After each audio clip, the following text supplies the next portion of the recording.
guess we've been talking quite a bit about flexible working, and the question sort of comes down to how do you enable employees to work flexibly, and that really is through remote working capabilities. And what do we mean by remote working capabilities? Well, for us, that's really employees' ability to access real-time business information from outside of the office or their place of work. For Cisco, there are two key elements or three key elements that I think are really important in terms of flexible and remote working being successful. One is that I think there needs to be a trust-based culture. You have to trust that your employees are working when they say that they're working. That has to be backed up by a strong ethos around performance management. So, do you know what your employees should be doing? Do they know what they should be doing, and how they're going to be measured and appraised on that?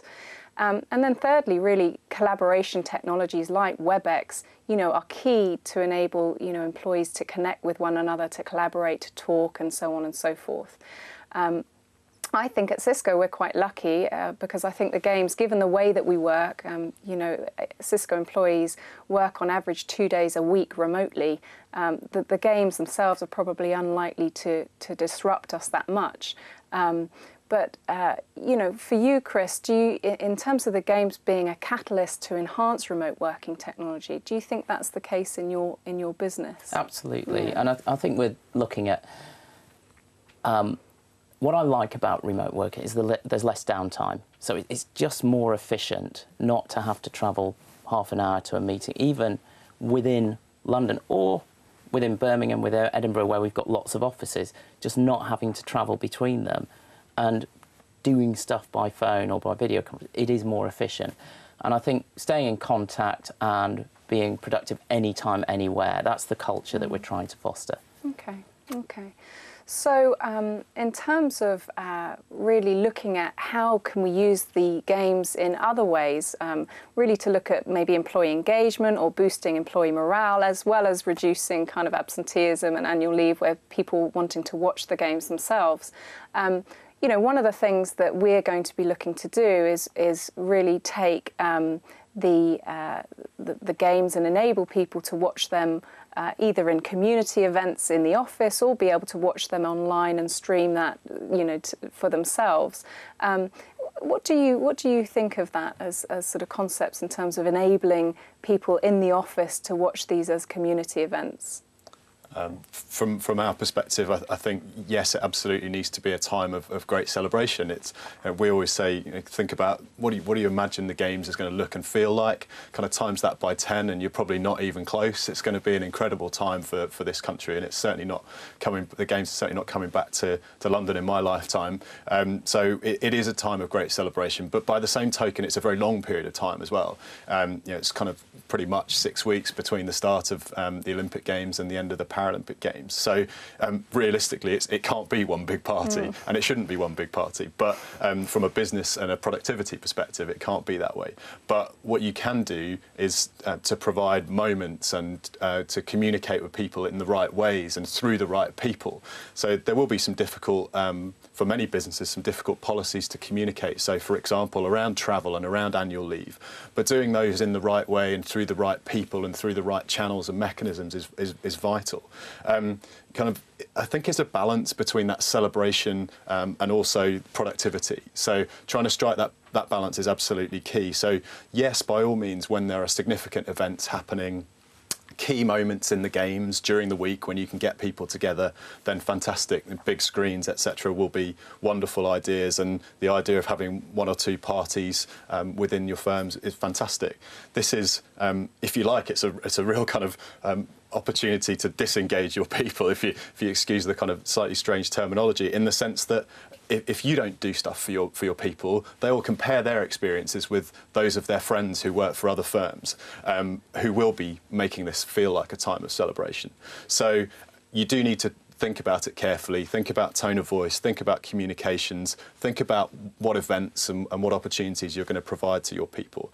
But by the same token, you need to think about some of the technology and infrastructure challenges that Games Time could create. So if you just don't do anything and let people stream content, live games content through BBC Online, for example, that could have a significant impact on bandwidth. So, and don't think that people won't, because they will be if you just do nothing. So there are some solutions from a technology perspective to have actually have one feed that goes out to everybody rather than necessarily everybody streaming their own version, and also use of big screens and locations within your business where people can come together at certain moments in time.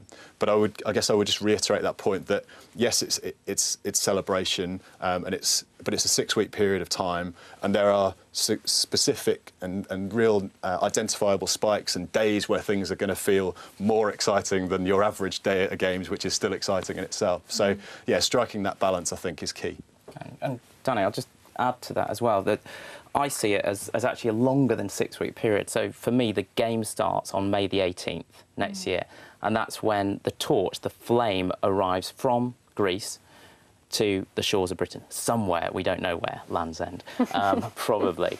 And then this torch relay spends 70 days going around the whole country, and that's when people start getting excited. And, Birmingham, I think Tiny Temper is going to be on stage, and I'm sure you all know who Tiny Temper is, but and it's going to be huge. And so it's not, I think we focus a lot on London, we're London-based, but it's going to take the whole of the UK with it. And there's absolutely going to be these peaks and troughs. So when the torch is in a particular town, the whole town's going to shut down. And we need, as employers, and particularly Lloyds, we've got 100,000 people throughout the UK. We need to be cognizant of that and share the celebrate and bring a very celebratory event to the UK. And it's not just a celebration of sport, it's a celebration of culture, and it's a celebration of business. And this is what we're seeing around the world and looking at. We're the first Olympics ever to have built a very high-spec Olympic park and stadium on time, on budget, and with a real quality to that, and that's recognised by the rest of the world. So it's a great story for UK PLC to showcase what we're doing, not just for staff. So it is a long period of time, and we've got to work flexibly within that period. Yeah, absolutely. So just going back to sort of the remote working discussion, for you, Danny, are you seeing an increase of remote working in the businesses that you're working with? Yes, absolutely. I mean, we've been running roundtable discussions for clients over the course of the last few months and across industries, and where possible, where it's appropriate, businesses are definitely looking at the games as a potential to build some resilience into their organisations through remote working. We're working with a big financial services client who's looking very closely at the extent to which they can have more remote working in their organisation, starting from games time.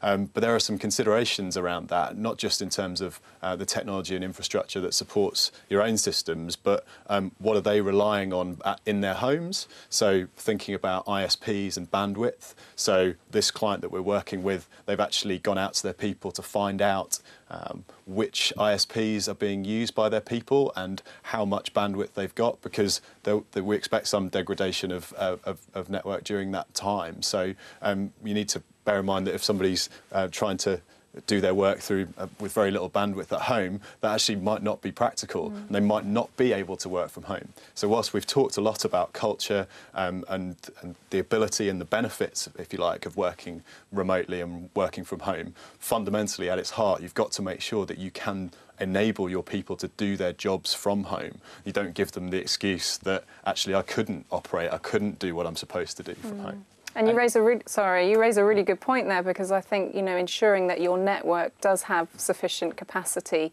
for people to be able to work from home and kind of be okay with that sort of surge in traffic is really important. Sorry, Chris. Yeah, I'm just saying you've got to test it, and I think we're not that financial service company that you're working with in this particular instance, but we've got one day in January, February next year where we're getting every single employee of Lloyds who has the ability to remotely work to log in from home and stay logged in for the whole day, just to check if our systems, our bandwidth can cope with it. And that's a really important test for us, not just for games time, but as a business for the future. But we're using the Olympics as the catalyst to plan and practice that and make sure it does work. Yeah, I think that's really important, Chris, in terms of readiness. Actually, what does it mean to be ready for any event? Well, in actual fact, by its definition, you only get to do it once. So testing and exercising against your plans and making sure that they're robust is very, very important. And that means more than just what's written down in your plans. It means, do people really understand their roles in those plans? And do they understand what they need to do if those situations occur? So I suppose one thing I would say is this period isn't about doing new things. It's about testing and exercising against your existing plans, but looking at the way that you do business through a new set of eyes, if you like. So, for example, around business continuity plans, all large businesses should have business continuity plans, but mostly they're designed for a single moment or a single event that could happen. And actually, this period that we've discussed is, whether it's May the 18th or whether it's the start of the Olympic Games, it's definitely an extended period where there's an increased likelihood of disruption. So, are your business continuity plans resilient enough? Do they enable you to do what you might need to do to respond to the potential challenges during the Games?